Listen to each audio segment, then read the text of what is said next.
Yay! Welcome, everybody. Good to see you. Happy holidays for those of you like me that are in the school holiday mode. I'm excited to be talking about two of my favorite things.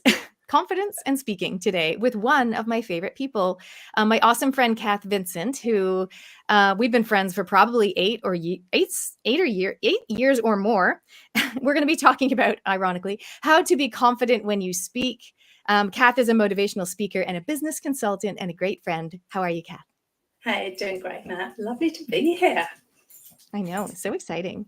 So we're just live streaming this out at the moment to my private group, which is my Up Your Brave group, my Up Your Brave with Natalie Cutler-Welsh page, and also my YouTube channel. So wherever you guys are watching from, you can let us know. Actually, we're curious to know where you are watching from, either of those locations, or you can literally tell us your geographic location. I am using one of those faux backgrounds, which I've never really used before. Interesting, isn't it? Look at this. Don't touch your hair. Don't play the piano. I love the piano. It's so cool. I thought you literally had a piano in your house. I'm like, sweet. We are actually using StreamYard. So if you guys haven't used StreamYard before, it's really cool because you can stream. I got it sorted, babe. Thank you so much. To multiple. Okay, we'll talk later. I don't know. You can stream to multiple platforms. School holidays at the same time. And what I found lately is the audio video quality is a lot better than it used to be. So I'm just testing it out again. And you can do cool backgrounds. Okay, enough about that. We're going to talk about how to be confident when you speak. So whether you want to literally speak, and I just got off an awesome FaceTime call with someone who wants to be a speaker, and I was chatting with her, and she's just got so many amazing stories to share. So whether you want to be an actual speaker, or whether you want to do videos, or whether you just want to be a better speaker conversationally, we're going to share some tips today. I'm so excited about that. So Cath, why don't you kick us off and let us know a little bit more about you if it's relevant to speaking, because I know you're a speaker, and give us like one actionable tip that people can implement in their life. Cool. Well, hey, as you know, I have been a professional speaker, but the important thing is I still remember what it is like to be nervous, like it was yesterday. And I spent most of my life being nervous. Like I didn't start speaking until I was well into my 40s. And I used to avoid it. I used to sit in meetings and go, oh God, I'm going to have to introduce myself in a minute. Like literally a one-liner in front of a team. And I would be kind of sick, kind of waiting for my turn. So I think it's important that, it's not like, hey, you should be great at speaking. It's easy. Everyone can. Like, I really remember what it's like to be nervous. And I think that is quite important. But my firmest belief is that everyone can be a super confident speaker. No question, no exceptions. Never found anyone I couldn't train.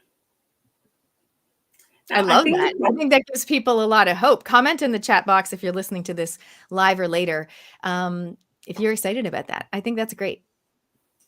I think the thing that really irritates me is that it's like a conspiracy people buy into where, oh, you know what, it's normal to be nervous when you speak. And it really isn't.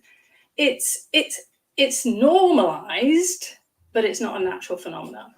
Like when we were born, we were babies, we gushed out into the world and we couldn't wait to get talking. We couldn't even speak yet. And we're like, blah, blah, blah, like just driven to communicate. Then what happens is we go to school and, maybe we say the wrong thing in class, or we get told to be quiet, or, we're worried about looking bad. And bit by bit, all of that confidence shrinks until finally it's just this kind of conspiracy where we're agreed we won't be tall poppies. We'll just kind of keep our message to ourselves and not tell anyone. So I still sometimes get nervous, but mine is more like if I'm in the audience and I want to ask a question, that is more scary for me. This sounds weird, than if I'm actually the speaker on the stage. I get that. My daughter calls that nervous-sighted. That feeling where you're nervous, but it's kind of cool. Like you really want to go do this thing. And that, you can have that experience where it's like, ooh, I'm a little jittery in the stomach, but I know I want to do this. All right, someone's commenting that they're the opposite. They probably feel fine in the audience, safe in the audience, and not comfortable on stage. So that would be more normal than that. I'm going to say I like to break the norms. If we do want to be more confident, do you have some techniques or tips or strategies that we can try out? Totally. Heaps and heaps and heaps. There's heaps you can do. So a very simple one for everyone is to think about what your starting thought is before you speak. Because we just unconsciously think something, we don't really go, actually, what am I thinking? And how is it affecting me physically? So what you want to do is grab control of your starting thought and make sure it's one that actually empowers you rather than one that sends you into a bit of a spiral. So most people have something like, I hate speaking in front of my boss, or, oh God, why did I volunteer for this, or something. And that thought then causes a chain reaction. And the thought causes an emotion, which is like fear. And the fear causes you to take certain actions, like the actions of a kind of scared person. And those actions then give you results. As we know, actions give you results, right? So it works in a kind of spiral. You have a thought that's not great, it shakes your confidence, it shows up in your emotions, the emotions make you act nervous, and then you see the results that it's all going wrong. And then we go, oh my God, I knew it. I'm so right. It is going terribly. And then the next emotion is worse than the one before. So it's a spiral. It just, once it starts, off it goes. It's like a freight train and it cannot be stopped. So you want to just take a minute or two before you start speaking and actually plant in there a better quality thought. Now, it doesn't have to be something, sometimes I think people think, okay, I am the best speaker in the world. If I say that, it will make me really confident. And it won't, because at this stage, you probably know that that's not totally true. So the thought has to be true, and it has to be true for you. Now, it might be something, even just something like, it's going to be over in 20 minutes. That's a much better quality thought than, oh my God, this is terrible. And it will just provide a little bit of calming, because the thought leads the emotion causes you to take action, and the action give you the results. So you're a little bit calmer, you start speaking a bit better, and then you see a person in the front row kind of smile and you go, oh good, she seems to be enjoying it. And then it's off again, but in a positive direction instead of a negative one. You got to love those smiling people in the front row. You should look. Well, that is another tip. Look out for them. Have a look. Stand before you start. Look in the front row and see who actually looks kind of sweet and amenable or a bit like you. Do not look at the guy who's like looking over here, or on their phone or whatever. Just ignore them, But look for the people who are encouraging you. Look at your dog. It's like so keen. She's going absolutely crazy. Should I get her? Hey, does everybody want to meet my dog? Here we go. You do. Now, Roxy is very confident in public speaking. She is not shy about speaking her mind. So, Cath, is part of it like making sure that you choose a topic that you are excited about? Like, I love dogs, right? So if I was nervous, someone's like, just talk about something you love. I'm like, I actually love dogs, and I'm a huge dog geek. Like, you can show me any breed at any park and I'll tell you what breed it is and the characteristics. Like, I'm a dog nerd. So I feel, is that a tip or is that not a tip? It is. So yes, you should definitely be excited when you speak, but the topic doesn't necessarily drive that. So you can give a really boring presentation about dogs. Right? And believe me, there are plenty of people who can massacre a dog topic just because they haven't put in the practice. But equally, you can give a super engaging presentation about the annual report, or the budget this year. And very often people will say, I've got a boring presentation to give. And I'll say to them, there's no such thing as a boring presentation, only boring delivery. Mm-hmm. So my challenge to you, really, not to you, obviously, but to everyone, is to be able to give a presentation that's exciting because you're excited about it, even if the topic might be a little bit dry. Awesome. Because there will be some people watching that are business owners. So comment in the chat box, business, if you're a business owner. There will be people listening that are also speakers already, or authors. Like maybe they're an author and now they have to go and talk about their book. And they're like, but I'm a writer. I don't really talk, right? Or maybe they work in corporate, like you said, and they have to give a report, or they have to go and speak to the board or something like that. Or maybe they're a parent going to speak to their school board because they're not happy about what the kids are learning or whatever. So people can have different reasons and often different topics. Some people will have pre-assigned topics that is what they're going to talk about. Other people have more freedom, like the business owners and the speakers have a little bit more freedom about what they want to talk about. So what else can we do? So I love the first one is think of something that's true. And also you mentioned about identifying a friendly, like an amiable person in the audience. So just seeing someone and that'll kind of lift your vibration. What else can we do? Well, just extending that one, think of the whole audience as old friends. So those first few moments before you speak are really important. So you want to have your starting thought in place. You want to walk confidently to the stage or whatever's there. And then you want to stand in a grounded way with your feet shoulder width apart. And practice this at home, practice it in the kitchen. And at first it's a bit unusual because you're not used to standing like that, but it's basically like an oak tree, And if you start observing people now, one thing you could do is just start watching how people speak and noticing, wow, this person, I actually felt really kind of calm and safe in their presence. And you'll notice that they were safe and calm. So you want to make sure that your energy communicates something positive to the audience. So bit of a fancy word. This is called state elicitation. So when we're communicating with people, we elicit or create a state in another person. So for example, like when you and I get together, we'll be like, oh my God, it's so good, right? Because we elicit a state in each other that's full of excitement. Now, in fact, you see this sometimes with comedians, right? So, what's his name? The Scottish Billy Connolly. Right? He will elicit a state in the audience by laughing, right? He's about to tell the joke. We haven't heard the joke yet. And he starts laughing and he goes, however he speaks. He starts to tell the joke. Nothing's funny yet, but he's laughing. And you can see the audience are laughing and they don't know why yet. That is state elicitation, where how you are makes the audience a certain way.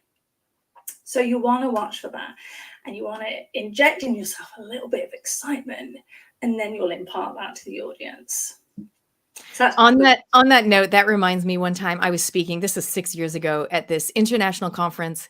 And they said, hey, everyone in the audience was a speaker, I think. And they invited, hey, does anyone want to volunteer from the audience to come up? So of course I get chosen.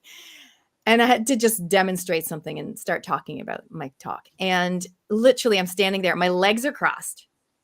So I'm not standing like an oak tree. Like my legs are crossed and I'm talking and I'm kind of using my hands. And he's like, hang on a second. You look very off balance. Like I was not grounded. And I'm like, oh, this is like the toilet position. And I start joking about it, right? Like as if I have to go to the toilet. So that is what not to do. So don't stand with your legs crossed. It literally will make you unstable and you don't look confident. So I love your tip, Cath, of standing like an oak tree, feet center, you're facing the front and you're grounded, feet shoulder width apart. So and I was like this and it was bad. Yeah, that's a really good point that you make, because there's all kinds of little affectations that people start to get.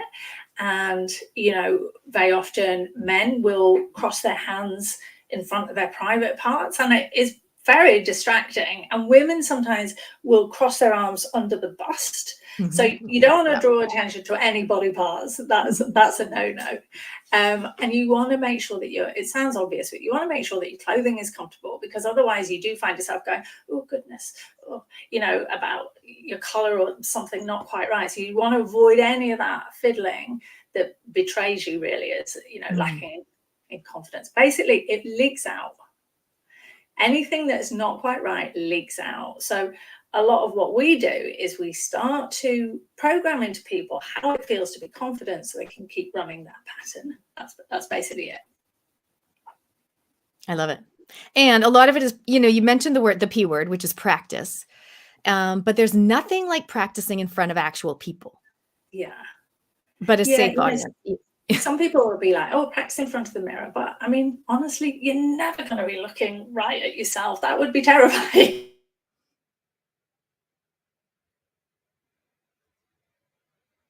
Oh, we're glitching out a bit. All right, when Cath comes back, we'll get one more tip. Lost you for a second. So live bodies is where it's at. You want to practice in front of an audience. And the thing about practice is, as a percentage of the whole presentation, most people will slave for hours writing it, and they'll stay up all night the night before, and then they give it one time and decide they didn't really like it, judge themselves terribly unfairly, and then go, oh, I'm never doing that again. Whereas practice needs to be most of it. So, you know, flip that around, dash it off pretty quick, and then embellish it and rehearse it and think about it and get the iron out and get out all the creases. So it's all in the delivery, like all of it. And that's why, you know, we practice is all in the delivery. It doesn't really matter what you've written. And if you've written a book and you come and work with me, it's a little bit of a culture shock, because it doesn't matter how great your words, because you're not going to be able to remember them all. So another tip would be to simplify the message. It's got to be short enough that it's not going to tie up any of your bandwidth trying to remember what it was. So you're saying practice, but it's not about memorizing. Is that what I'm hearing? Exactly. So the only thing you need to kind of know, I'm not using the word memorize, but the thing you need to know is, how does it start? How does it wrap up beautifully? Nice ending. So we call that a bell, you know, so a call to attention, ding, ding, ding, so that, you know, people are listening. And then a bow on the end, which is, and they all lived happily ever after, you know, that very satisfying feeling when you get to the end. And then the last bit is what's in between. And so, and a really nice technique is to divide your message into just 3 key points. And when I symbolize this, I symbolize them as bullet points that are shaped like hearts. And that's to remember that it should be 3 points that you actually love talking about. Yeah, there we go. And if you're bored, it's boring. You know, you should be like, oh, I love this bit. Now, you get to that when you've gotten really confident with your material. But most people aren't that confident with the material, and that's why they don't love it. I'm loving your dog trying to get your attention. It's cute. All right, so you guys, if you're watching us now, comment in the chat if you do have questions or scenarios. You know, we can come back later. Cath and I, we can kind of answer some questions as well. But Cath, if people do have questions and they want to find out more, I want to talk about, I know you do this thing called She Says So. I think that's what it's called, which is getting people together, correct me if I'm wrong, getting people together IRL in real life to practice and get feedback on the spot in a very friendly audience of women, I believe. So this is like your speaker coaching, group coaching in a membership kind of thing. Can you tell us about that? Because a lot of my listeners are in Auckland and some of them might want to come along. Yeah, so She Says So is my absolute passion project. You know, in COVID, everyone kind of considered, like, what was it they really missed? What did they decide to jettison? Because obviously they didn't miss it anymore. The thing I really missed was my women's speakers group. And so we kept together online, even though we couldn't obviously meet, but just to keep the group together. And we meet every week. And the meeting is like 3 parts. So we start by doing something fun, a bit of an icebreaker. You have a laugh, and you're secretly learning speaking techniques, but without realizing it. We're just having a good time, and we always end up having, you know, just laughing and going, right, that's gotten rid of my day. And then we have prepared speeches, which are by the members, and there's a 10-part speaking adventure. And we've got a beautiful little handbook, and it's just 10 speeches that you work through at your own pace. And they start really nice and simple. I think the first speech topic is something I love. Now, because, you know, going back to your thought about dogs, it's easier to speak about something that you feel really comfortable about. And then at the end of the meeting, we do some improv so that everybody has a chance to speak every meeting. So that's a must. And in our training, we teach people to speak with no notes, because you cannot fully connect with a person if you're like reading notes. And if you get nervous, then you also have the paper shake, so you don't want that. So another piece of advice would be to simplify your speech enough that you can definitely deliver it with no notes. And how long would the speech be? So 5 to 7 minutes would be typical. And then what we do is we have audience feedback, and then I'll give you some critique based on where you are in your learning journey as well. But the culture of it is an interesting thing about culture. So as a business consultant, I teach leadership and culture and stuff like that.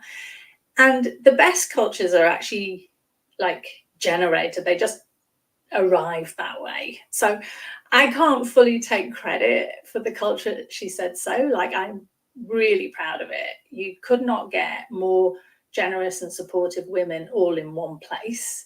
And so there's this gorgeous feeling of safety. Like, everyone is just pulling for you, and people amaze each other. Like, we all go, my God, she was amazing this week. Where did that come from? Because you stop having these things in your way. And what I've noticed is people often go do something else unexpected. So there was this woman that came one time. She was a real introvert. And I remember thinking to myself, yeah, I can see maybe it's a little trickier for her. You know, she's really a very quiet, quite analytical person. And she listened for the first few weeks, and, you know, then it came time. She said, right, I'm going to do a speech. So she gave her speech and she blew us all away. And she was a little nervous at the beginning, but she was funny. It was sassy. It was hilarious. We were like, that's epic. She had us just in the palm of the hand. And I said, wow, you know, you blew us away. And she said, well, I'm quite an analytical person. So I just wrote down everything that you said to everyone for the last 3 weeks.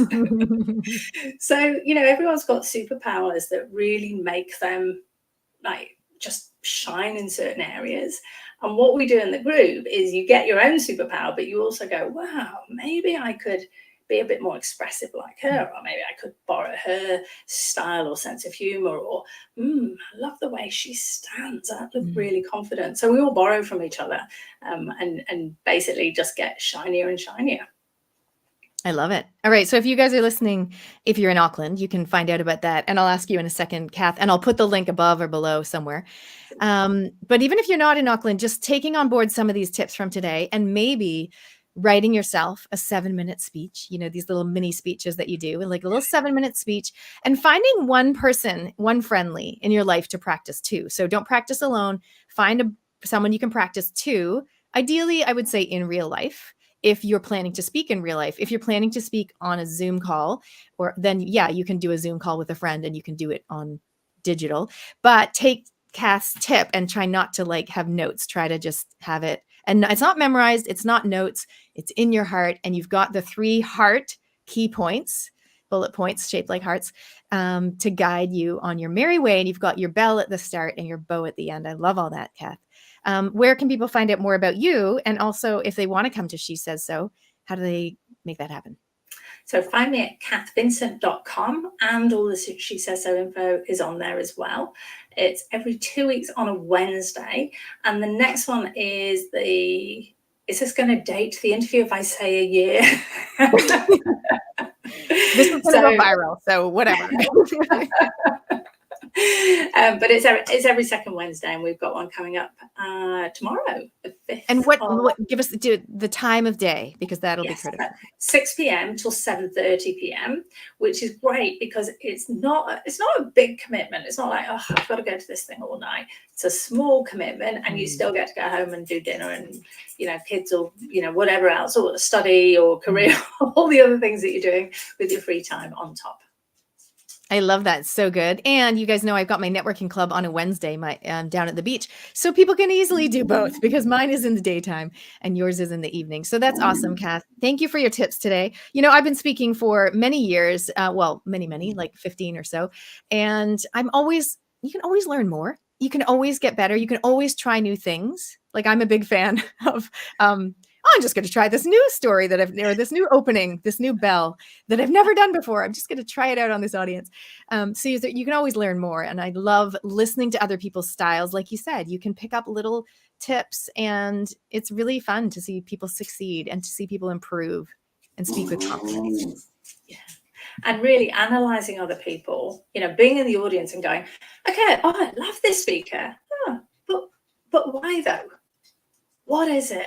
What is it that makes it, is it the humor? Is it their confidence? Is it bits of the message? Is it their tone? I haven't talked about tone, actually. Huge area for improvement. It's so under-recognized. Most people are going to, generally speak a bit like this, but there's a lot you can do to convey meaning by the tone of voice that you use. I love how your dog's helping you with the talk. Your dog's like showing us about tone. Awesome. Hey, everyone, thank you so much for listening, and comment below with any ahas, any little tips that you're going to take home and try out. And if you do have some speaking coming up, let us know about that too. Awesome. Thanks, Cath. Pleasure. Thanks, Nat. See you guys.